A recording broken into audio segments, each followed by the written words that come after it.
I'm really pleased to welcome as today's presenter Ben Goldstein, particularly because Ben is one of the authors of our new course Eyes Open. He lives in Barcelona and works as an English teacher, teacher trainer and materials writer, and has taught for over 20 years in the UK, in Spain, in Hong Kong. He's currently teaching materials writing on an online ESOL Masters at the New School in New York.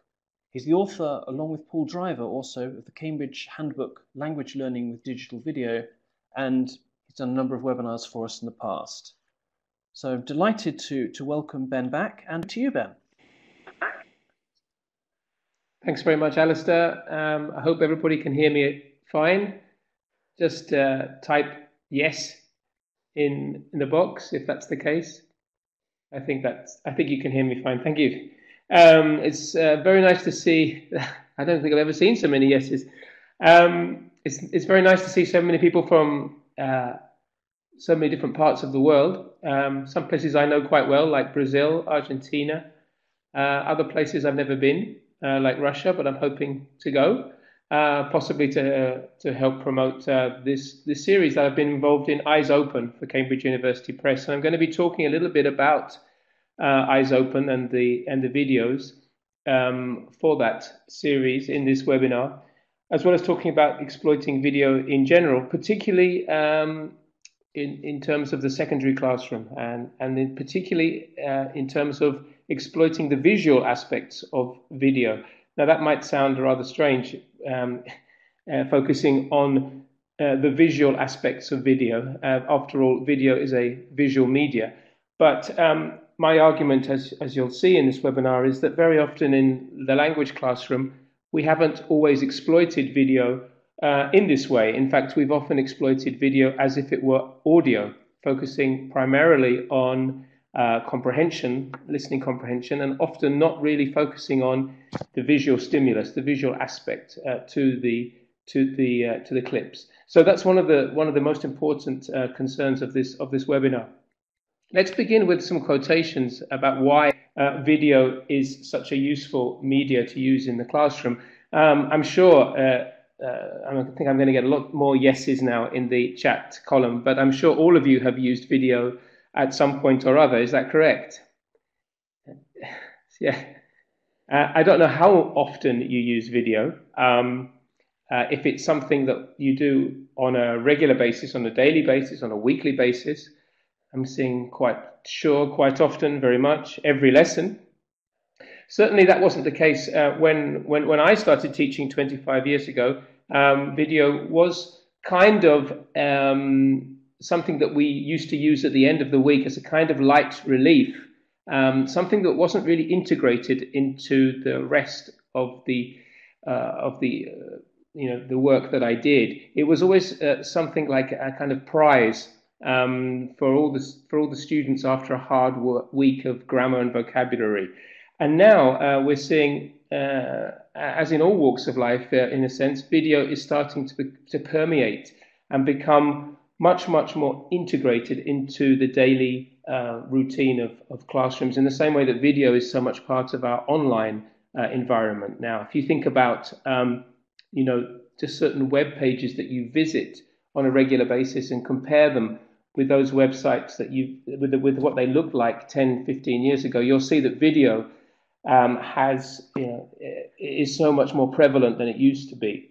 Just to consider a newspaper that you regularly read, video will be an important part of the way the news is transmitted these days, and of course that didn't used to be the case.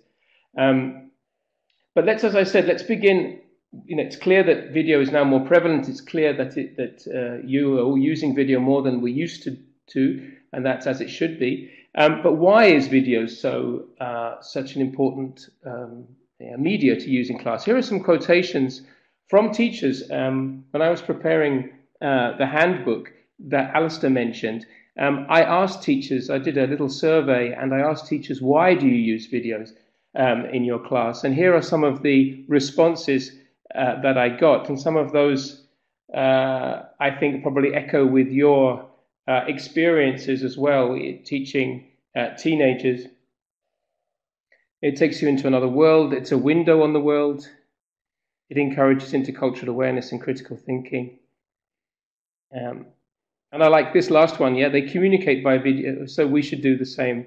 In other words, the idea that your students out there are all engaged with video, they're all and image, and communicating through this media. So it's only right that we also increase the amount of video that we use in class. That seems to be appropriate in this world where people, obviously, a lot of your students may have their own YouTube channels, and they may actually communicate through video through social media, or at least upload their own videos to some social media or other platforms online. Here are a few more other quotes about why video is such an important media.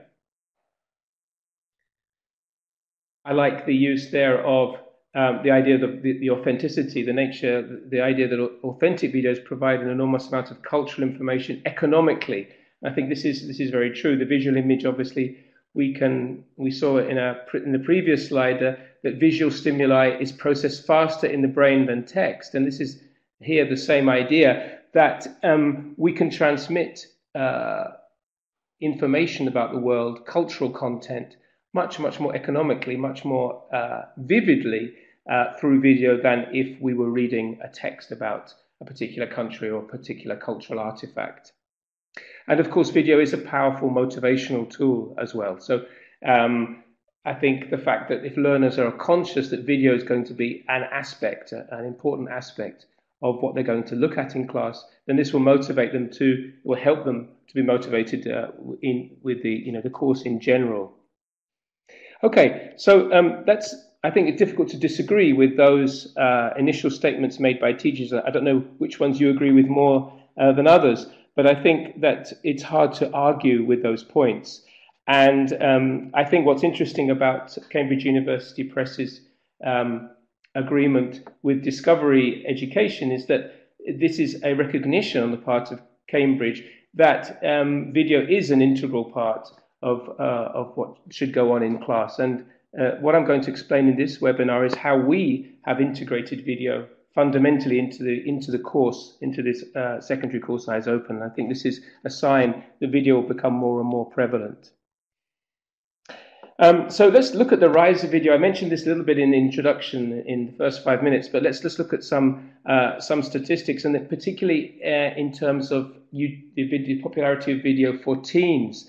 From a report last year or the year before last, in the United States, the intelligence group's Cassandra report came up with these statistics, that 68% of 14 to 34-year-olds regularly use YouTube, and I think this is sometimes on a daily basis. But of those, the majority of the 74% of these were the teenagers. So in actual fact, YouTube is viewed by all of us, clearly, but by a higher percentage of teens.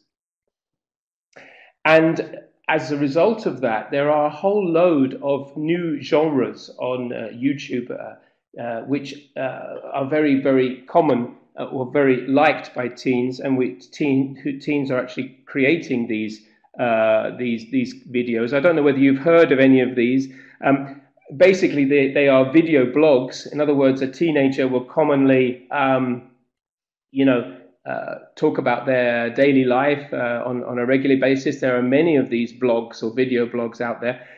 But these video blogs can incorporate many different aspects. So you might have a teenager talking about what they've done in their day. They might talk about what they've been buying. For example, in the haul videos is teenagers showing what they have bought in shops and so on. How-to videos. These are very common in not just teens making these videos, but all kinds of people. This is one of the most prevalent genres on YouTube. For example, do-it-yourself decorations. Sometimes teens create. There's a genre called Draw My Life, where there's a software where often teenagers and others kind of do these biographical videos using a kind of software which allows them to illustrate what they've been doing in their life. Prank videos, joke videos are very common with teens, and then beauty tips. And react videos, I don't know if any of you have heard of these, where often you see teens reacting to another video. So it's a video of a video, and so on. All these, what I find interesting about these genres is, as I said, they are very typically teenage. And there are some of these bloggers, some of these teen bloggers really are incredibly successful. One of the vloggers which I've been researching is called Bethany Motta. I'm going to upload her link now, her YouTube link now. And these kind of vloggers may receive up to 7 million views per video. So Beth, I've just put that into. So Alistair has as well. But that's one of thousands of YouTube stars. As I said, 7 million views for videos of people, decorating their rooms for Christmas, or recommendations for tidying their rooms, or beauty tips and so on. I find these very interesting. And I'll be talking a lot about discovery videos in this session, but I think one of the things that we can also we can bear in mind, I think it's important to bear in mind, is that we should also attempt get students to create their own videos.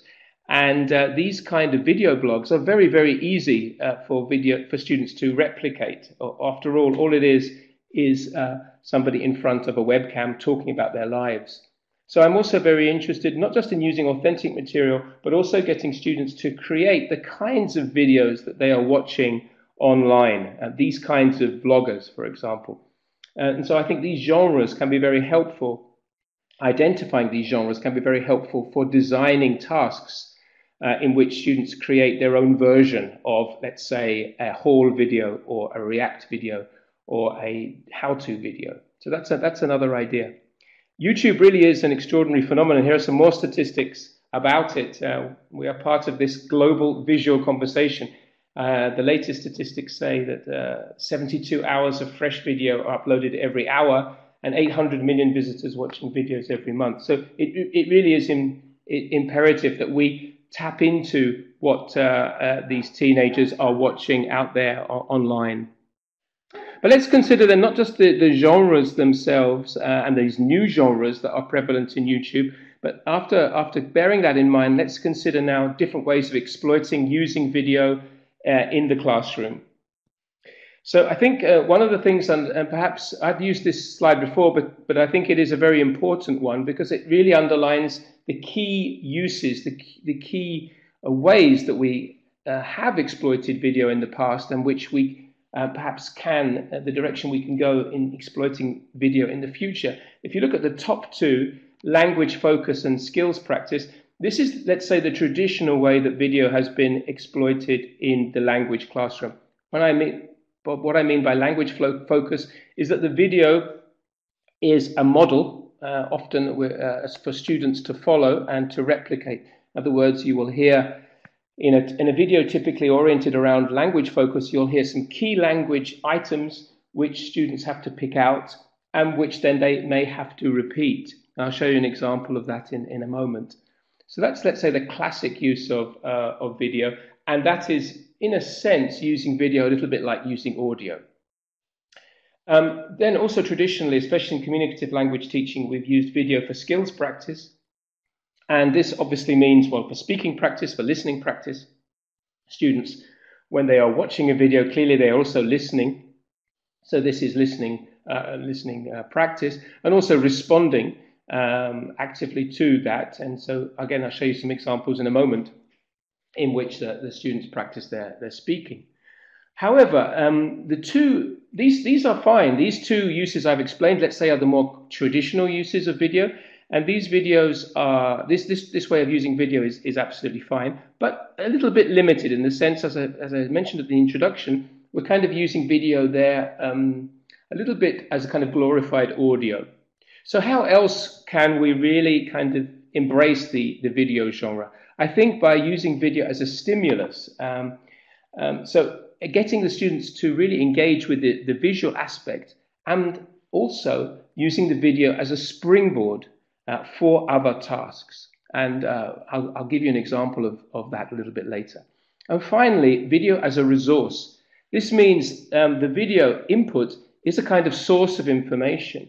For example, this is essential in CLIL, for example, where the video, like any reading text, is actually not just a vehicle for students to acquire language, but as a source of information in its own right. And I teach on an online university, and I use video very much. I have video tutorials. I also provide input via video, and this is a resource for my learners. Okay, so let's have a look at some examples in a moment of those 4 different uses. But before we do, just other things we need to consider about video. And again, this is something which you're probably aware of, but I think it's worth bearing in mind. Context, text, format, length, and motivation. So again, the whole issue of authenticity, or the importance of using authentic material, or the advantage of using inauthentic material in which language can be gradable. I think one of the advantages of the discovery videos, which I have been working on for Cambridge University Press, is that we have been able to use authentic discovery education material, but we've been able also to use, to grade the audio so that this is manageable or accessible for the students. So you have a kind of combination of very, very dynamic visual material, but at the same time with audio, which the learners can cope with, which isn't beyond their competence. And this is where comes in the whole issue of text. Should it be scripted or unscripted? And as I said, some of the videos we're going to be looking at in a moment, we have modified or adapted the text, again, for the level. Other times we've used completely authentic texts. And again, the whole issue of using subtitles as well. This is a very, very important one. When do you use subtitles? I'm a great believer in using subtitles often at the start and then removing them.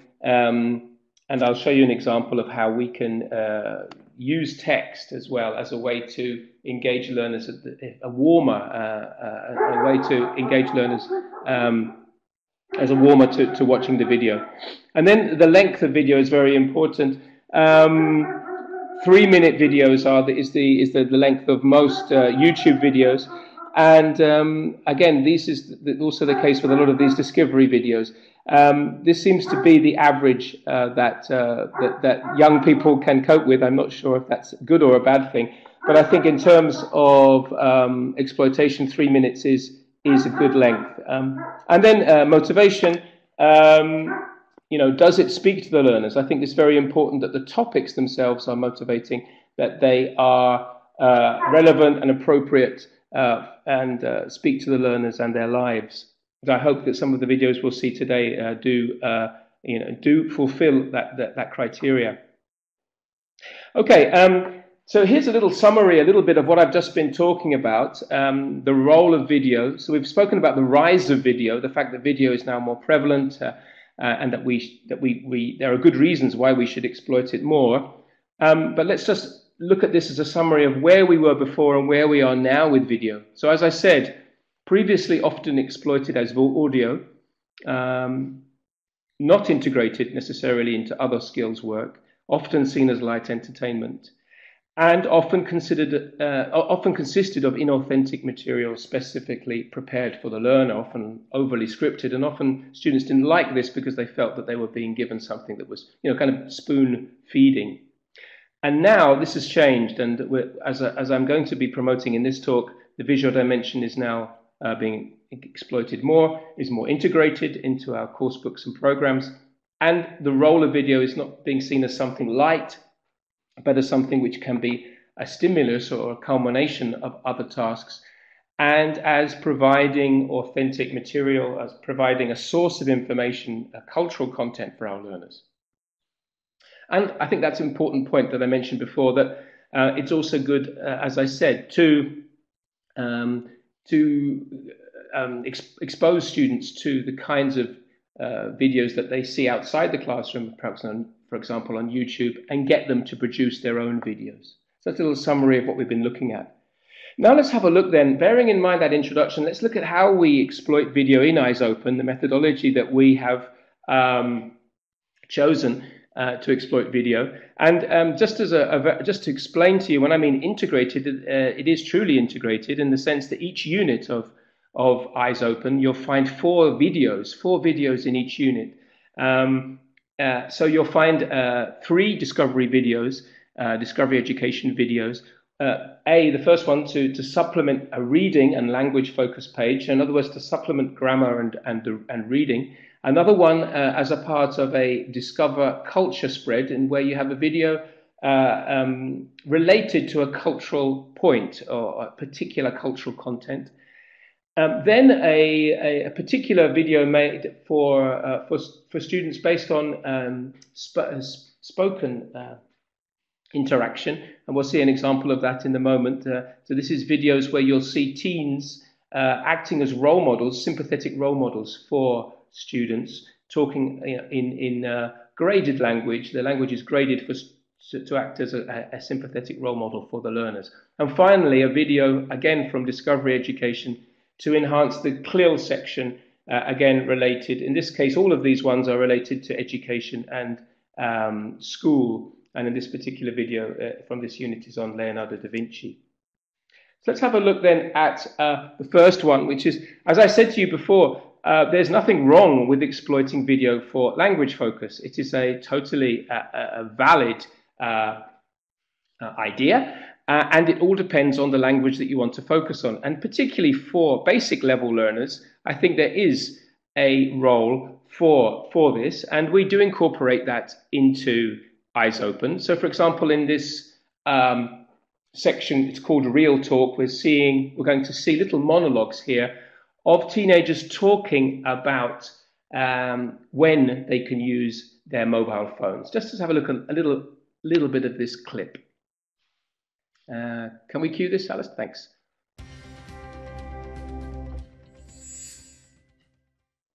Can you use your mobile phone at school? We can use our mobiles at school, but we can't take them into the classroom. We can't use our phones anywhere in school.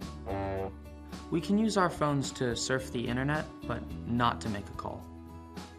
We can only use them in school in an emergency. In my school, we can't use them at all. We can't use them, but the teachers can. Still up in that meeting this afternoon? Can you use your mobile phone at school? Okay, so here we can see that the video is being used, as I say, as a kind of prompt, as a model for students to follow. And it introduces a language of asking and giving permission. So here we're really using the video as a language focus, and that's very, very clear. There's nothing particularly ambitious about that, nothing particularly groundbreaking, but I think it is a very important use still of video. And it's different, although we're focusing only on language there, it is different that the students can see those teenage role models rather than just listening to them on a CD or an MP3 file. So I think this is very, very important.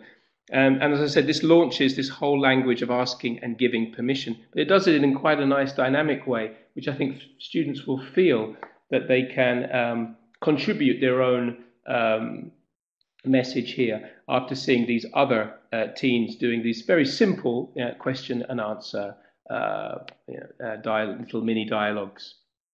Okay, so that's the use of video for language focus, and in Eyes Open we do it specifically when we want to focus on elements of spoken interaction, highly frequent elements of spoken interaction. And these videos have been made specially for the course with teens, and you'll notice they're American English and British English. So even though, and we're also non-native speakers, so that you'll see that even with the British English course Eyes Open, the American version Uncover, we're still using a variety of different accents, and that's also very important that students see that we're really talking about international English today, and that they shouldn't be just limited to one variety of English in the input that they receive in class. Let's look at some discovery education videos, something different. And here we're looking at the moving image for skills practice, the idea of extending the exploitation. And here we're going to see an example, again from student book 1 of Eyes Open. And here we're going to Mumbai in India. I don't know if anybody is in India now. Maybe quite late in the evening there. Anyone's is watching this webinar from there. But anyway, one of the ideas of the culture spread is to give students an idea to expose them to cultures where English is spoken as a second language, not just as a first language, as a mother tongue.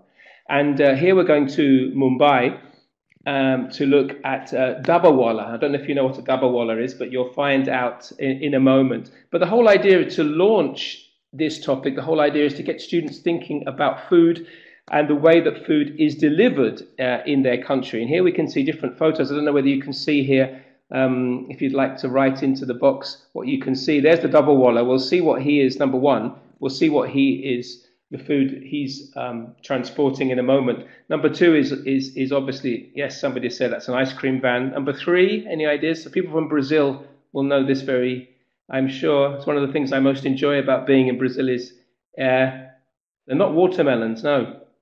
That's right, green coconuts on the beach. Tacos from Mexico and pizza in Italy. So as you can see from the top, these provide global context. We're not just focusing on British or American culture, but global context. And this is important for getting students to consider, to reflect on their own culture and in comparison with other cultures.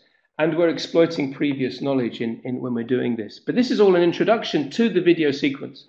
And let's watch a little bit of that. But before we do, let's also consider how we can exploit that video. So we said we can exploit video for skills practice, to practice listening and speaking, but we can also exploit the video as a stimulus, the visual aspects. And if you look at the exploitation here, you can see that the questions that we have asked the students, it's a mixture. We're focusing on exploiting the video for comprehension. You can see that in questions 3 and 6. Yeah, look at the picture of Arvind and answer the questions. Watch the video and complete the paragraph about Arvind. These are comprehension-based questions. But if you notice questions 5 and 7, these are focusing purely on the visual aspect of the video. In other words, for the students to answer these questions, they don't need to necessarily to have understood the audio, but simply to have remembered the visual, what they saw in the video itself, the detail, the visual detail. And a lot of these discovery education videos are very rich in detail. And that's why it's so appropriate to use them in this way, because they're very vivid and very, very rich visually. So can you see here we've got a mixture of using the video as skills practice and exploiting the video for its visual qualities. And we finish off with personalization, question 8, when the students therefore talk about what kind of street food exists in their country. Do they ever eat this food? How often do they eat it? And so on. And by focusing on world culture, as I said before, we can, it's easier for students to reflect and discuss their own particular culture. We're not setting up British or American culture as somehow superior to other cultures. And I think it's very important also in this video from India that we're not focusing on, we're not looking at the developing world as somehow in negative terms, or in terms of the fact that how poor these countries are or how people suffer, which is a cliche, a stereotype very often of these kinds, the way these countries are portrayed. This is a relatively positive look at an aspect, a cultural aspect of Indian life, which many of you, I certainly did not know about. So I also learned a lot about this. I'd never heard of Dabbawalas. Okay, so let's have a look about lunchtime in Mumbai, and let's have a look at that sequence now from the Discovery Education video. Yes, I am. I'm from the city of Mumbai. Look, this is it. It's a big city. It is. There are more than 20 million people there. Wow. But some people only work there. They don't live there.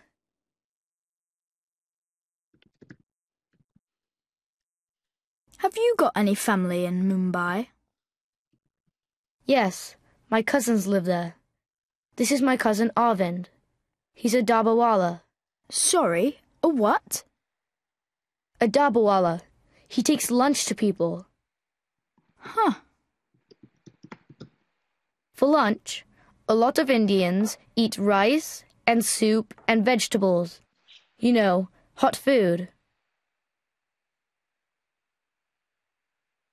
A lot of people, like this man, prepare the food in their kitchens. The food goes in a metal lunchbox, and then a dabawala comes for it.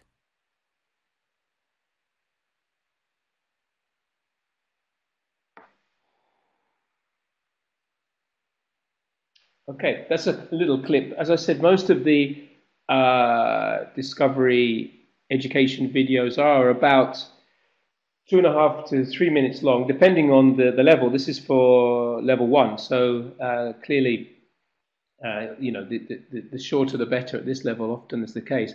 But did you see there? I wonder if we could get some response in the chat box. Could you see there that the way that we've exploited the video for both visual stimulus and comprehension? I think maybe this is something new. I don't know whether you have done this before or it's something new to you. As I say, we tend to focus on listening comprehension very often and not so much on the visual side, the visual stimulus.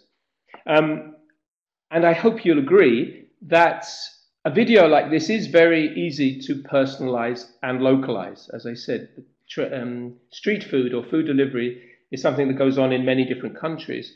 And yet this is just one interesting example, I think, that from India, which, as I say, many of us probably did not know about. As I said, I certainly didn't. So a number of people are trying to type, but I haven't. Oh, hello, Danielle, it's a friend of mine from Brazil.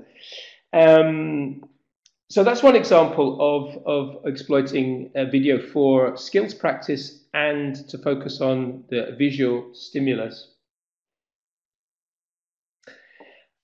In other aspects of videos in Eyes Open, I think, as I said before, with referring to street food, it's very important to make personal and local connections. So as I said, with the clip we've just seen, it's extremely easy for students to make connections. So, you know, I live in Italy, we have pizza. I live in Spain, we have tapas, or in Mexico, tacos, and in Japan, sushi, and so on. And also to talk about the globalization, the whole idea that many different people these days in different countries obviously eat food from other countries. So, and that's another whole interesting topic that video could provoke, if you see what I mean. That's what I meant by using the video as a stimulus to other activities, not just focusing on the video, do the 2 minutes and then finish, but actually extend that exploitation and just to use that as a launch pad for some other kind of task.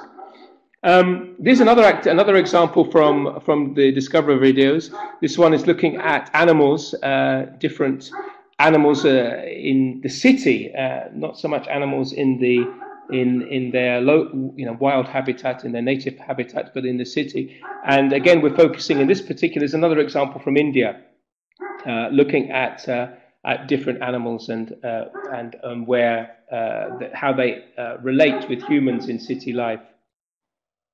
So let's look at the final one, the final use, which is the moving image as resource. As I said, this is slightly different in the sense that the video is a kind of means of instruction.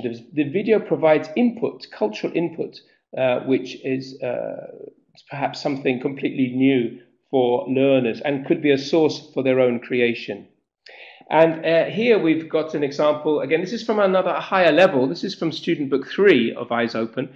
And here again, we're focusing on language, and we're looking at a video about Mandarin. And I don't know if anybody is watching or listening to this from China. But this video from Discovery Education focuses on the rise of Mandarin, the importance of Mandarin in society today. And then this is to show you how the Discover Culture Spread works. Then on the right-hand side, there's a reading activity which complements that because it is very much on the same topic, where we're looking at, obviously, English. I see we have a couple of people from China. That's good. So we focus on Mandarin in the video, and then we have a cultural a reading text, which is cultural input on English. And here we can see the link between culture and video. And as I said before, very important that we're not just focusing on British and American culture. We're giving space to important cultures. And we are providing the teens here with important information about the world they live in. And I think there's very clear connection here with project work. So what I meant by using this as a resource, it seems to me that English is fascinating in the sense that it's used all over the world in signs and in packaging and on T-shirts and in different aspects. And I think a nice project for teens would be to get them to look at the society, to go out onto the street and to look at examples of where English is used in their society. So, for example, here in Spain, in Barcelona, where I live, you see English everywhere. Not just for tourists, just because it's very sort of modern or sophisticated to write in English.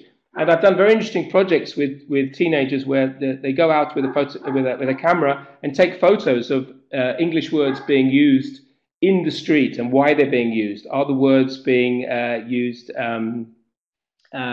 correctly? Is the English being used correctly or not? So I think that could be a very interesting potential for project work. Yes, my dog. You're mentioning my dog. My dog seems to have escaped from where I had locked him up upstairs, and he's now trying to. He's down in the garden. So I'm very sorry if you can hear that, but he's obviously a little bit jealous that he can't come into the session. Here's an example of a video from Discovery Education again. And this video is, well, I wonder if you can guess what this video is about from this word cloud. This is a word cloud or a wordle. I wonder if you can guess what the video is about, what will be the nature of this video from looking at this word cloud. So I've got some people writing in the chat box there. Lots of different words there. Maybe it's a little bit difficult. If I reduce those words to just a handful, something like that, it might be easier. So somebody knows tornado chasers, twister chasers, New Orleans. I'm guessing it has to do with summer storms in the US, extreme weather. These are all really good ideas. So this is a very nice way to exploit video, is to get the script and to put it into a word cloud software such as Wordle. I don't know whether you've heard of those word cloud softwares, but Wordle is a very common one where you basically take some text, you put it into a tool, and it creates a kind of word cloud. Alistair has kindly put it up there in the chat, the link for wordle.net. And you can edit the text accordingly, so you can have a lot. You can include, like this one, you can include all of the main nouns or adverbs or adjectives which are used there, or you can focus on just the statistics, numbers, and so on. You can include the amount of words that you want in the Wordle, and this is very, very good for getting. Tuxedo is another very good one somebody has mentioned. This is very good for getting students to predict the text, to predict the audio.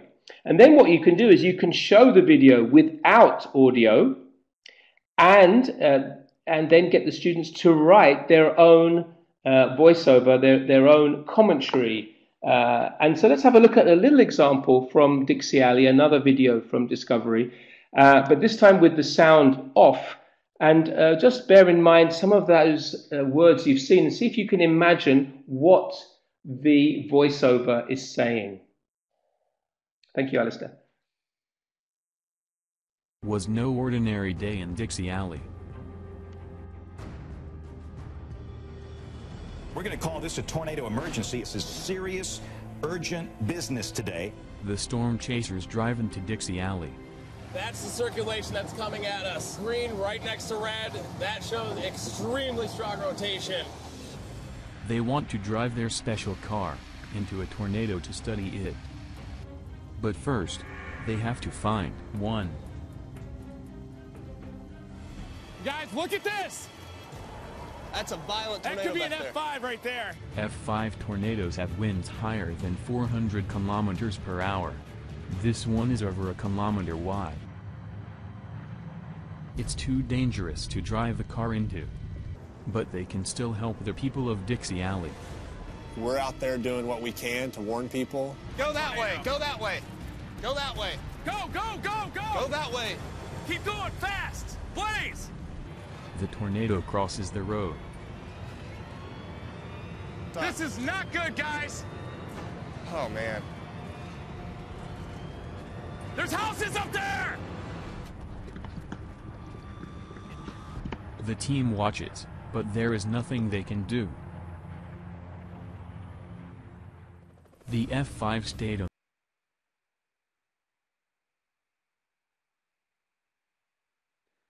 So, Alistair, if we can go back to... I don't know whether the audio was working there or not. I was intending to show that clip without audio. Let me just see. Those people are saying audio was working. The audio was not working for me. So, well, I'm sorry about that. And I think you had a computer-generated speech. I didn't want the audio to be used. So I think we had I'm sorry about that slight technical problem there. But the idea, can you see what the idea was? This is really truly exploiting the video for the visual aspect, for the visual stimulus, because we remove the audio altogether, and we simply get the students to hypothesize using these word clouds is a very nice way of doing it. Getting the students to hypothesize, to create their own this is obviously for a higher level, their own voiceovers, and then to compare the voiceover with the original version. And that's always very, very motivating. And notice how rich that video was as well. Very dynamic, lots of action, and then obviously a lot of live, in this particular case, lots of live interaction between the people, between these storm chasers. So again, I think this would very much appeal to teens. I think, but the topic would be very motivating in the choice of clip. Here is an example of, just to show you, that is the script for that video, and you can see again lots of, very interesting, lots of collocations there that I put in bold, which would be, would be interesting things for you to exploit later when you look through the language side of the video. One more example from Eyes Open, and this one again is a nice example. This is also from Student Book 3, and the reason it's nice is because it's talking about music, and it talks about India, Mexico, and Australia. And what I like about that is that these represent the first country where English is used as a first language, as the mother tongue. In the case of Australia, where English is used as a second language, as in the case of India, and where English is used as a foreign language in the case of Mexico. So that really truly shows, I think, the approach that we've taken by focusing, as I said, not just on native language, native speaker culture, but world culture. But obviously we're not ignoring, don't get me wrong, we're obviously not ignoring, absolutely not, English and American culture.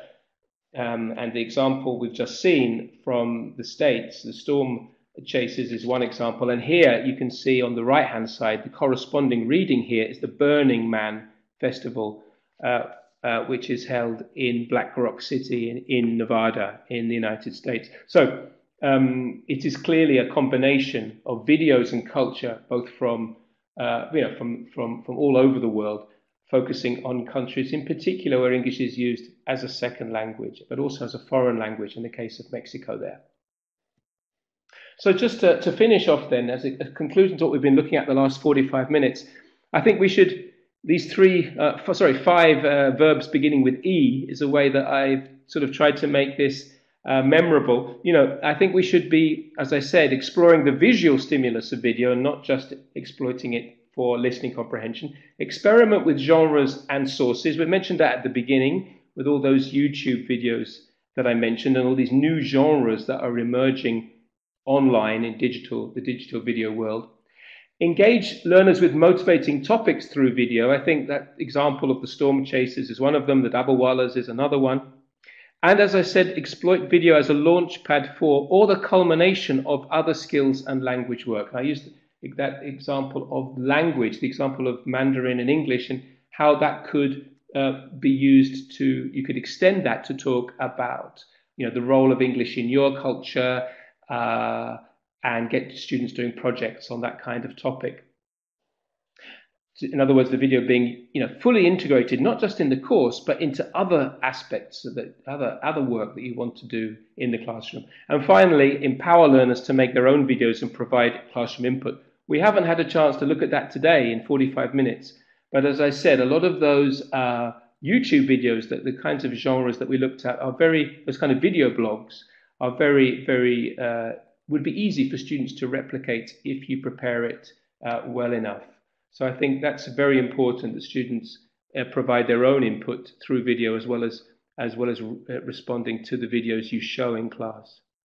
So that's really the what I had to say. That's a little banner for the course we've been talking about, Eyes Open, the Cambridge collaboration with Discovery Education, which I've been working on, particularly with the videos.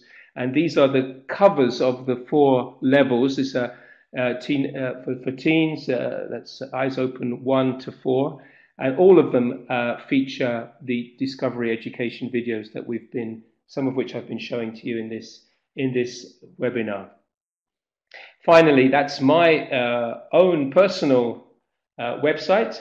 Very easy to remember, because basically it's my name plus.es, which is where I live in Spain. And that is the link. I know that Alistair put it up before, but if you want to find out more information about Eyes Open, then just go to cambridge.org/eyesopen and you will be able to get more information. I think some sample videos are available on YouTube as well. And I know Alistair has put that link up as well, the Cambridge University Press YouTube channel. You can see 4 videos at least from Eyes Open on YouTube. Okay, so over to any questions. We have 10-15 minutes for questions, so please, Alistair, I haven't had the chance to collate them myself, but if you could let me know anyone's. Thank you. Great, thanks. So we've got lots of questions in already, but please do send more questions in. We've got, let's kick off with one from Christine Suthro-Chandli, who says, why do you think video is more effective than just audio? Don't students get distracted watching rather than focusing on listening? Well, I think that's I think one of the issues that I've been talking about, the idea of distraction probably comes from the idea of wanting to exploit the video too much for audio. In other words, if the students are engaged primarily on the language, if they're engaged perhaps too much on the language, then the video may distract them from that listening comprehension. Do you see what I mean? There may be too much going on for them. So I think you have to be very clear in what you want to exploit and when you want to exploit it. So I think that example of the Dabbawallas, when we saw the exploitation there, what we're trying to do is to, focus, exploit, show the video once for gist, then show the video again and get the students to remember certain visual aspects. Then they can perhaps go into more detail from the audio. Do you see what I mean? So that you build up the challenge as you go through. But I think so. I think it's important to establish what you want to do with the video. And obviously, if the video is very dynamic visually, then it's a good idea to exploit it for its visual potential. If the video is just a kind of talking head, somebody just talking face to camera, there's no opportunity to do that.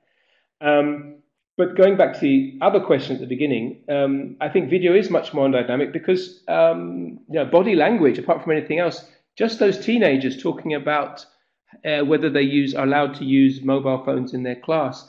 Just their body language helps you to understand the message. So I think it is very much more dynamic. It is very different, even with videos like that, where it's just a face to the camera. Even there, we're getting much more information communicated visually than if it was just a voice.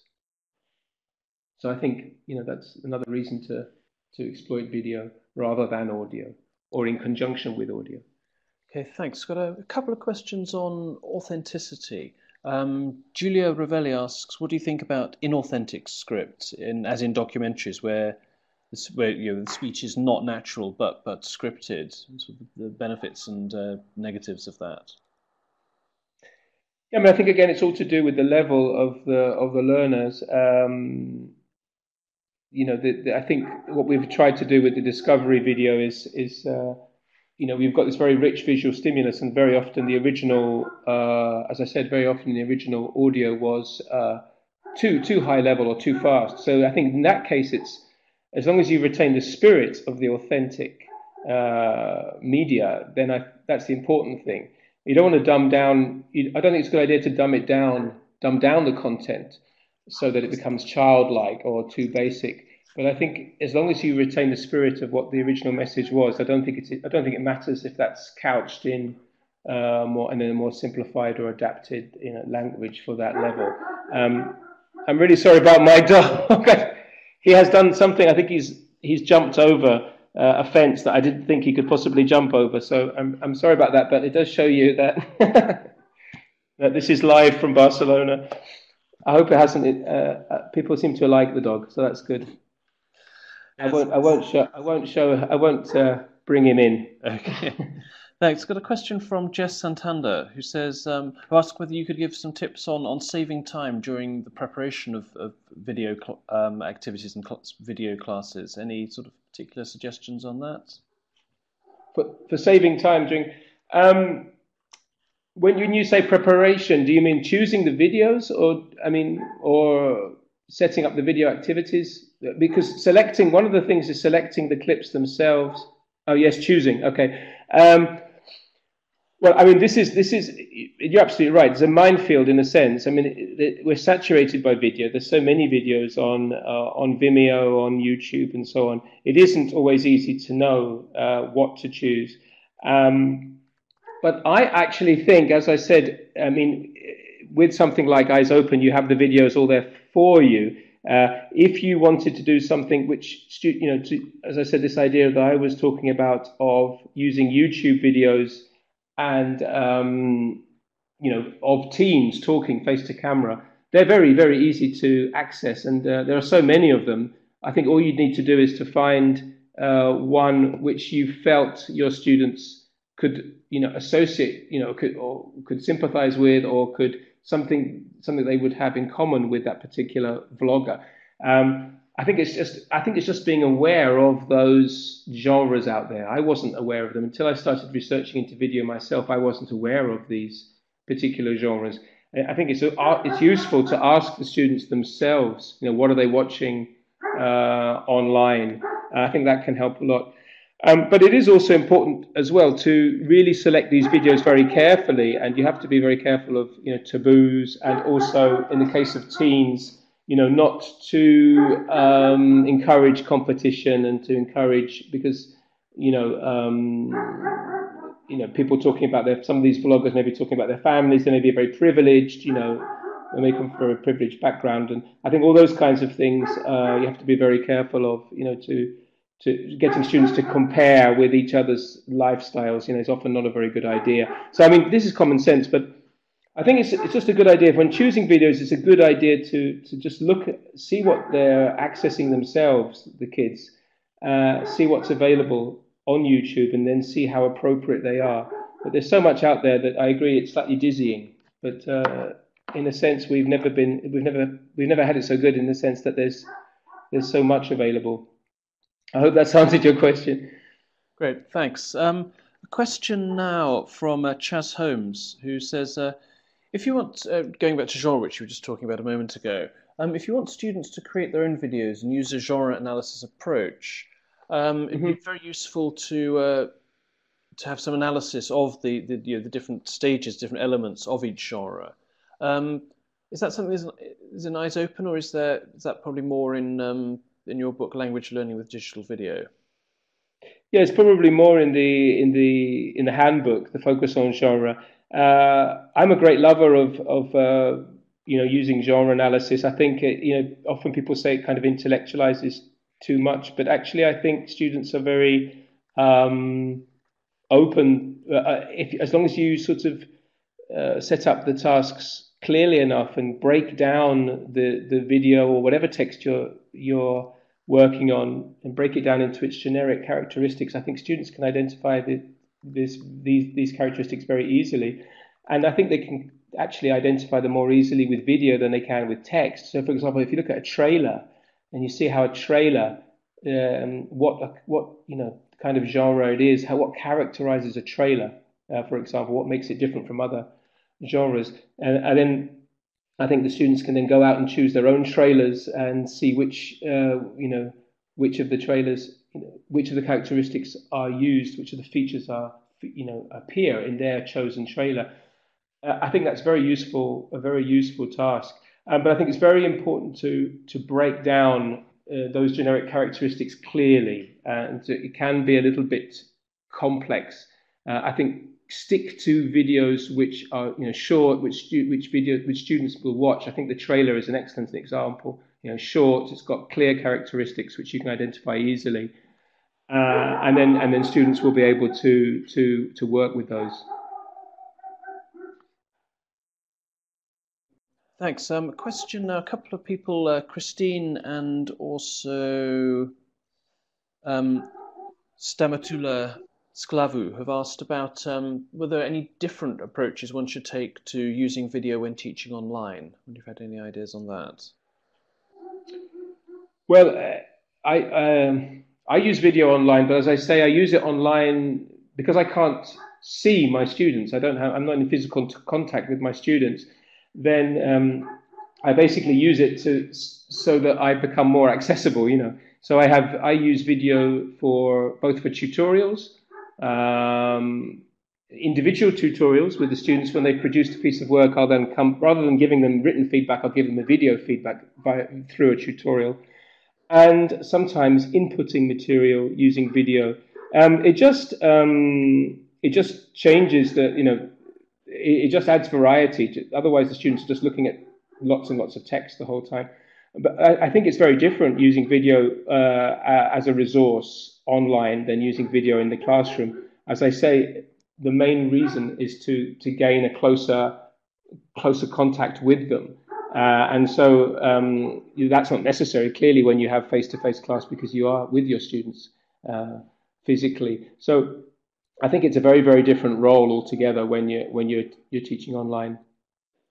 Okay, thanks. So I'm going to try to squeeze in another couple more questions, if that's okay. So one from Susanna Maciel, who asks, does video catch the attention of adults the same way as it works with teens? Yeah, I think it does, absolutely. I think it's, as I say, there are typical genres which teens are into, and as YouTube is so popular with teens, and all these genres, as I said at the beginning, have evolved as a result of the students' teens' interest in the media. But I think video per se is popular. I think it always has been popular. But different kinds of videos, perhaps, and perhaps actually adults would not be so keen on making their own little sort of video logs or video diaries. I think this is something actually that teens might get into more than adult learners. Maybe adults somehow might find it boring, or I don't know. But I think that kind of video log idea, which I was talking about at the beginning, is one that teens will really be into. And so I think it. But there are genres which cross over. I mentioned trailers. I meant these discovery education videos, I think, would be equally appealing to adults, actually. That one we saw on the storm chasers and so on. I think in general it's very appealing for everyone, and I think everyone is accessing video more than ever before. So the expectation is there that video will be an integral part of what students are doing in and outside the classroom. Thanks. Let's squeeze in one final question from Ilknur Ilgar, who says, do you think it's useful for students to watch videos with English subtitles, or scripts, or does it cause distractions for them? So, sorry, could you say that again? I'm afraid my dog is... it really is getting silly. I really apologise. Do you think it's useful for students to watch videos with English subtitles or scripts, or does that just add further distraction? No, absolutely. Subtitles are extremely important. In fact, working with subtitles is very, very interesting. There's all kinds of activities one can do with subtitles. I mean, a classic activity, an absolutely classic activity, is to get the students to watch a scene with the voice with the subtitles in their own language. The subtitles in them. This is obviously for those of you working with the monolingual groups. Subtitles are in their language. The audio is off, and they watch the subtitles in their language, and then they translate the subtitles into English, and then they compare that with the original. This is an absolutely classic task that, again, works like a dream, because the students sort of like to create their own, especially if the scene is one which is, you choose the right kind of scene, which is going to be funny or motivational in some way. And relatively short, obviously, otherwise it can take a very long time. Students love comparing their own translations and then seeing what the original version was. This is something that works again and again and again. Similar to that Storm Chasers one, where the students create their own voiceover and then compare with the original. It works always, because students are always motivated to know what they got right, what they got wrong. It's not a question of right and wrong. What was different, and this noticing the gap is something that is often works very well in class. I think you just have to know when to show the subtitles and when not to. As I said, I think subtitles is a great resource, but obviously you want to use it. You need to know what your intention is behind the task itself, and gratuitous use of subtitles doesn't make sense. You have to. There has to be a task built around the subtitles, shall we say, rather than just have them on. Otherwise, the students will just always forever look at the subtitles. And again, the subtitles can be very distracting from the visual aspect, so be careful there. If you are focusing on the visual stimuli, then obviously take off the subtitles, because that will be very distracting. Okay, I'm afraid that's all we've got time for, but thank you very much, Ben. That's absolutely fascinating. Lots of great ideas there. Don't forget, everyone, that we've got more webinars coming up for you. So tomorrow afternoon, and also on Thursday morning, UK time, we're running special half-hour webinars with Pauline Cullen on the IELTS writing paper. So if you're interested in that, please go to our events page. Lucille will put that in the chat now, and sign up for whichever session is more convenient for you. So that's at 4 o'clock UK time tomorrow in the afternoon, and 9 o'clock in the morning, Thursday morning UK time. We've got another webinar coming up next week, when Lynn Durrant will join us for a talk on creating a stimulating classroom for very young learners. So you can sign up for both those webinars on our events page. And if you missed any of the webinars we've been putting on for you, don't forget that we share the recordings on our YouTube channel and on our blog. So we'll post those in the chat in a moment as well. And you can keep up with all our news on our Facebook page and on Twitter. So thank you very much, everyone who's been attending today's webinar. Thank you for your great questions, and thank you particularly to Ben. We've never had a webinar presented by one man and his dog before. Thank you, that was brilliant. I think Grok the dog, yeah, he played an important role. I'm sorry for the interruptions, but I hope you understand. I don't know quite. I think he must have. Yes, it was an extraordinary escape act. Is the only explanation. Or maybe I left the latch off. Perhaps that was what it was. And it's proof we're live, so you're not sat in a recording studio somewhere recording this ages ago. So that's brilliant. Yeah, absolutely.